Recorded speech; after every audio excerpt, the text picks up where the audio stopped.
UFC 327 is 20 hours from now.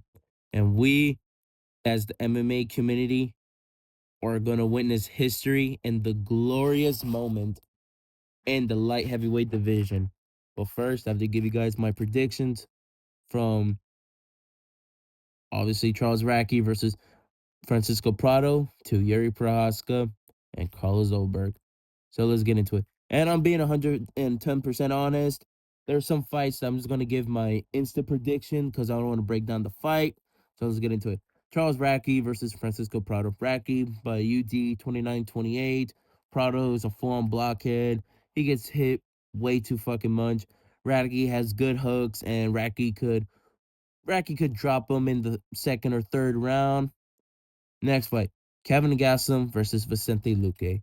If you would have told me 2019, the year of 2019 of one of the greatest fights ever, Israel Adesanya versus Kevin Gastelum. If you would have told me during that time that Kelvin Gastelum is going to be the second fight of a number card, I would have laughed at you. Same thing with Vicente Luque. At the peak of Vicente Luque, if you would have told me that Vicente Luque was going to be the second fight of a number card and he will be fighting Kelvin Gastelum, I would have laughed at you. But it's happening. This is reality. And it hurts to see because both of these fighters are one of my favorites, but especially Vicente Luque, because who doesn't like Vicente Luque? Who doesn't? Always going out there, going to war, crazy finishes, like every fight that Vicente Luque is entertaining. But to give you guys my prediction, I'm going with Kevin Gastelum by a third round finish. Far better striking, could take damage, and Vicente Luque just can't take damage no more. He can't. This dude got victimized against Joel Alvarez. This dude got victimized against Geoff Neal. And after that knockout loss, he's never been the same. And I'm telling you straight up, if Vicente Luque loses his fight by a finish, please retire. I don't want to see you get finished, and I don't want to see you get absolutely demolished by other up-and-coming prospects. So please retire. Next fight, Chris Padilla versus Marquel Medeiros. I'm going Chris Padilla. I'm sick and tired of people doubting Chris Padilla. He's a good fighter. And Marquel, I really don't know much about him. So Chris Padilla by a decision. And his last fight with, it was one of the Bonfim brothers. What's his name? Ismail. There we go. Ismail Bonfim. Great fight. Good finish. That was a perfectly timed kick from Padilla. And Marquel, the only thing that I saw was that he had a split decision against Austin Hubbard from All Fighters. So Chris Padilla by UD. I would say 29-28. Tatiana Suarez versus Lupe Godinez. Lupe Godinez all the fucking way. Tatiana Suarez's husband is Patchy Mix. They basically are a match made in heaven. Horrible striking. Have no fucking head movement. They don't scrap at all. And Tatiana Suarez, the only thing that, like, basically her bread and butter is grappling. That's it. But she has good ground and pound, good submissions. And Lupe Godinez has decent enough wrestling. And we all know that her boxing is far better than Tatiana Suarez. So Lupe Godinez by split decision. Mateus Gamrot versus Esteban Ribovic. I might sound crazy, but I'm going with Esteban Ribovic. Mateus Gamrot, I can't trust him. Every single fight, he gets hurt. Besides the fight with Ludovic Klein. And I didn't watch the fight at all because I was on a plane. And I just remember texting my sister, like, hey, who won this fight? She told me, oh, Mateus Gamrot won the fight. I'm like, oh, can you please check the stats? And she basically just sent me pictures of the stats, and I was like, oh damn, well, it's just a whole wrestling clinic from Mateus Gamrot. Like, that's how Mateus Gamrot wins. So who cares? And I'm fucking Mateus. And Samuel Rivovic, I know it looks bad on him for going to a split decision with Daniel Zellhuber, the man that got TKO'd, not TKO'd, but he got knocked about King Green and lost to Michael Johnson and got dropped in that fight in the second round. I know it looks bad on his side, but I'm trusting Esteban Ribovic. And by the way, his fight with Nasrat Hazrat, that was a robbery. That was a robbery. Esteban Ribovic won that fight. But anyways, getting to this fight, Esteban Ribovic, I have a feeling that he's going to win this fight by a split. You know what? Fuck that. UD. He's going to win by UD, 29-28. And we all know that Mateus Gamrot's bread and butter is wrestling, holding you down, not doing shit. But Esteban Ribovic, he's very active with his hands and very active with his legs. And that's the good thing with him. Every single time when he finishes a combo, he ends it with the kick. But I just have a feeling that in the third round, he's going to catch Mateus Gamrot with the head kick. It's going to hurt him, and Samuel Rivovic is just going to go out there, man, just trying to finish him, but he won't be able to finish Mateus Gamrot because we all know that Mateus Gamrot is tough as nails. So Samuel Rivovic by 29-28 UD win. I don't know who to pick for this fight. The Parlay Killer versus Randy Brown, Rude Boy Randy Brown. I don't know who to pick for this fight. I don't want to break it down. We all know that Kevin Holland fights like death sentence from street beefs, and Randy Brown is chinny. Really good fundamentals and really good head movement. But all that head movement just like he has good head movement and he still gets knocked out. This dude got hurt by Nicholas Dalby, and in his last fight, he got knocked out by Gabriel Bonfim. From all fighters, from Gabriel Bonfim. But if I could lean towards a fighter, I would say Kevin Holland. Like they're both tall and long, but one has a better chin than the other. And Kevin Holland has a granite chin. This dude cannot get knocked out. And Randy Brown always gets hurt. So Kevin Holland by, I would say, UD or late TKO in the third round. Pitbull versus the Glass Cannon. I gotta go with Aaron Pico. Pitbull is washed. Not washed. He's old. This dude got beat by Yair Rodriguez. We all know that Yair Rodriguez sucks. This dude has a fight in over a decade. And we all know that Aaron Pico got absolutely brutalized in his UFC debut against Lerone Murphy. But I gotta go with Pico. He has better wrestling, has better striking. He's younger, and Pitbull, he's old. This, like I said, he got beat by Yair, and his last fight was who was it? Who was it? Was it he got knocked out by Costa. Dan Ige. There we go, Dan Ige. And I chose Dan Ige in that fight. That was a stupid decision for me to pick because Dan Ige sucks. But I gotta go with Aaron Pico. I would say he's gonna win by, I want to say knockout, but I don't trust it because Pitbull's only been knocked out. Was it? Yeah, only once. He's only been knocked out once. So Aaron Pico by UD 29-28, 30-27. Next fight, the retirement fight. Cub Swanson versus Nate the Train Landwehr.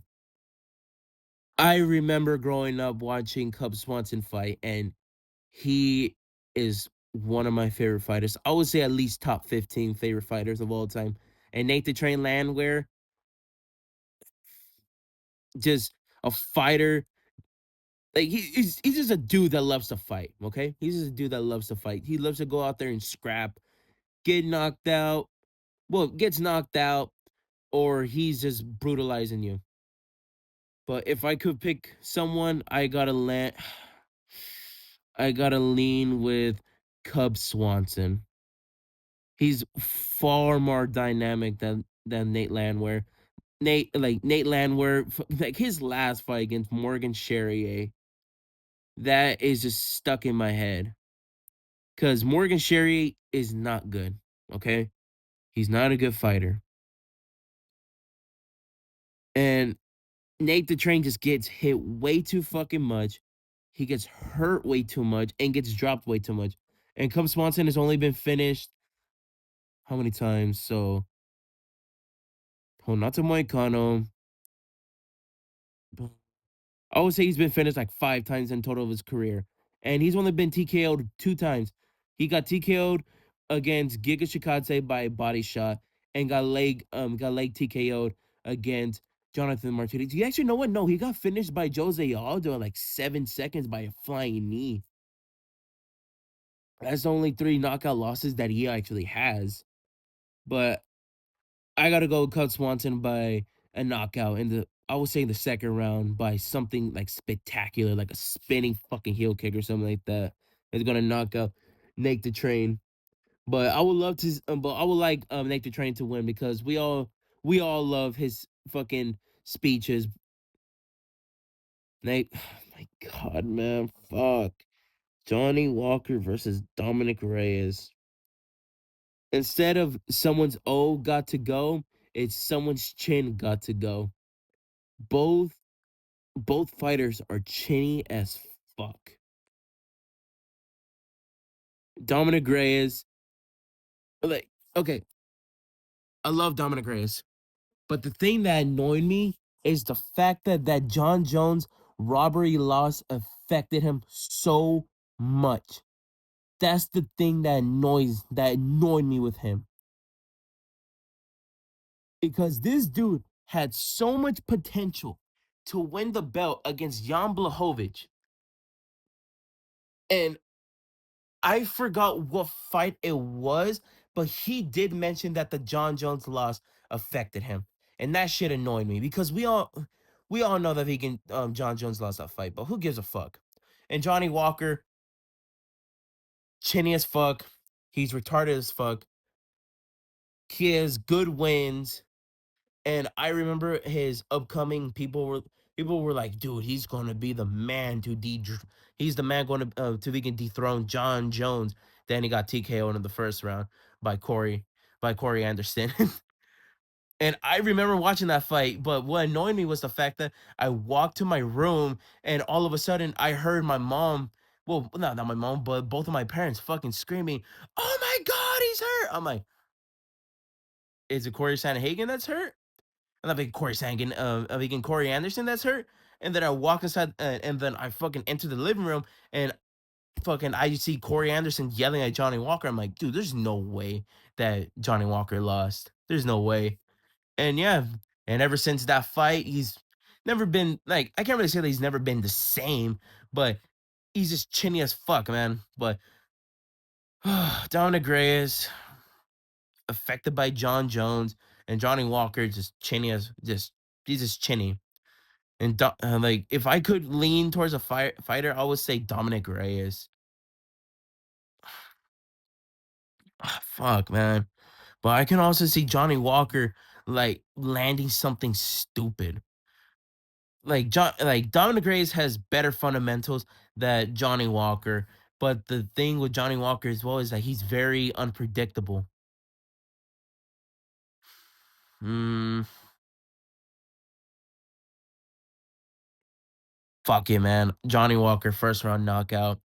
He's taller and longer, and the thing as well is that with Dominic Reyes is he's lost to people with a longer reach advantage. And I just see Walker just throwing just a Hail Mary of a fucking right hand and landing clean on Dominic Reyes. And it's just sad to see Dominic Reyes fall this much.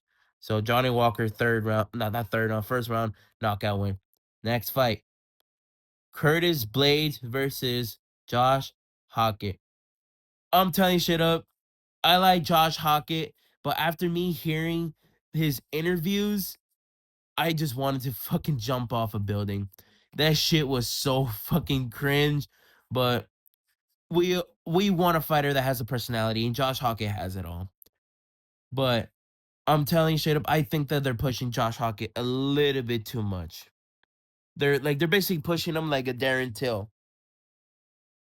They're pushing him like Darren Till, and Darren Till falling off. Like look at his career. Darren Till absolutely fell off. So I would say Curtis Blades is gonna win a UD win. I was like 29-28.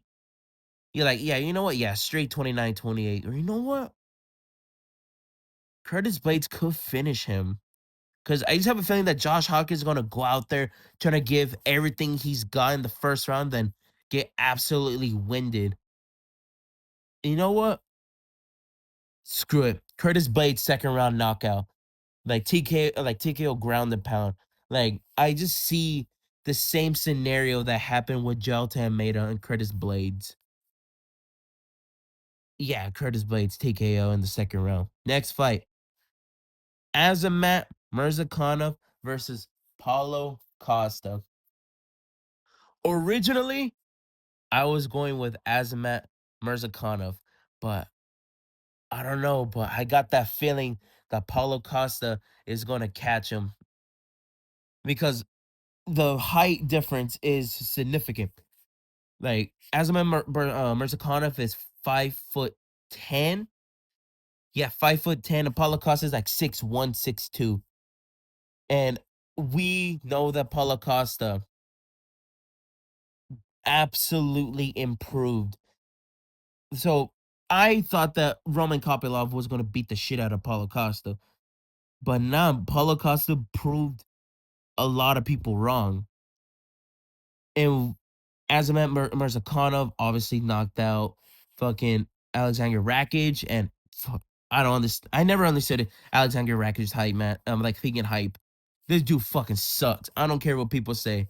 I remember reading comments saying that Rakic is going to be the next light heavyweight champion. I'm like, no, he's fucking not. This dude sucks. He's overrated. And now look where he's at. I was right. But getting to this fight, Paulo Costa is going to win this fight. I have a feeling he's going to win this fight.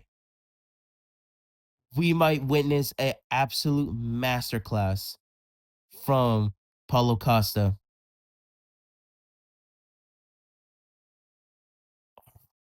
Yeah, fuck it. Paulo Costa is going to win this fight. Paulo Costa is going to win this fight. I have a feeling that he's going to finish Azamat Murzakanov in the third round by head kick. Yep. Paulo Borrachina Costa by knockout. Next fight. Woo! Man, I've been waiting for this moment for such a long time. Yuri Procházka, my glorious king. Not a king, but my glorious samurai versus the male stripper, Carlos Ulberg, the Black Jag. Yuri Procházka is gonna win this fight. He's going to knock out Carlos Ulberg in the third round. Carlos Ulberg cannot deal with pressure. He cannot deal with pressure. But at the same time, I am scared for Yuri.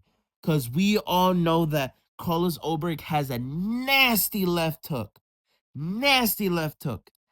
And Yuri Procházka got caught in the first round with Alex Pereira by left hook in the second fight, then got TKO'd in the second and then got TKO'd in the second round by head kick. But Carlos Ulberg is not Alexander, not vegan Alexander, vegan Alex Pereira. He's not Peloton. Vegan Alonzo Menafield, the fucking retard, Vegan bum rushed him and got knocked out. Jan Blachowicz won that fight against Carlos Ulberg. I don't care what people say. Carlos Ulberg lost that fight. And he struggled with a 40-year-old. That says enough for me. So Yuri Procházka, 3rd round knockout. We are going to witness this. We are going to witness history. Let's go for that. So yeah, anyways, I'm going to wrap this up. Thank you guys for watching. Like and subscribe. Peace out.